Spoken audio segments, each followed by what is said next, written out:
నమస్కారం న్యూస్ 24 తెలుగుకు స్వాగతం. నా పేరు శ్రీ సౌజన్య. వార్తల్లోని ముఖ్యాంశాలు చూద్దాం. నిర్మల్ జిల్లా బైన్సా పట్టణంలోని విశ్రాంతి భవనం వద్ద ముదోల్ నియోజకవర్గ టీజేఎస్ ఇన్ఛార్జ్ వినోద్ కుమార్ ఆధ్వర్యంలో కేసీఆర్ దిష్టిబొమ్మ దగ్ధం చేశారు. గత ప్రభుత్వ అవినీతిని చట్టసభల్లో నిలదీస్తారనే భయంతోనే గ్రాడ్యుయేట్ ఎమ్మెల్సీ ఎన్నికల్లో 100 కోట్లు ఖర్చు పెట్టి ప్రొఫెసర్ కోదండరాంను ఓడించారని, ఇప్పుడేమో కోర్టును తప్పుద్రవ పట్టించే ప్రయత్నం చేస్తున్నారన్నారు. కుట్రలకు భయపడమని, ప్రజాక్షేత్రంలో బీఆర్ఎస్ అంతు తెలుస్తామని హెచ్చరించారు.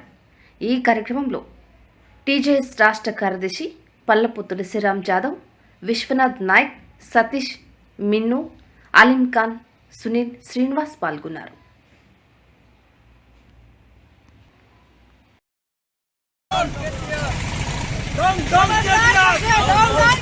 చేపడితే పార్లమెంట్ ఎన్నికల్లో పార్టీని కేసీఆర్ని ఖాళీ చేసి అవడాన్ని పెడదామని గుర్తుంచుకోవాలి.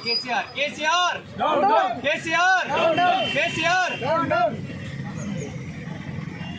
నిన్న ఎమ్మెల్యే ప్రమాణ స్వీకారం కోదండరాం సార్ గారికి కేసీఆర్ అడ్డుకోవడం, ఎమ్మెల్సీ నిన్న ప్రమాణ స్వీకారానికి వెళ్ళే కేసీఆర్ దిష్టిబొమ్మ దానం చేయడం జరిగింది. ముఖ్యంగా ఈరోజు మ్యాటర్ ఏంటంటే, మన యొక్క తెలంగాణ రథసారథి అయినటువంటి ప్రొఫెసర్ కోదండరాం సార్ గారికి ఇటీవల ఎమ్మెల్సీ గోర్లకోటలో ఇవ్వడం జరిగింది.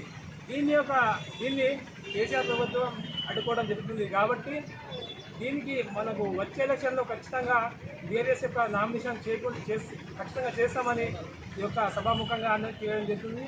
కాబట్టి మనకు తెలంగాణ రథ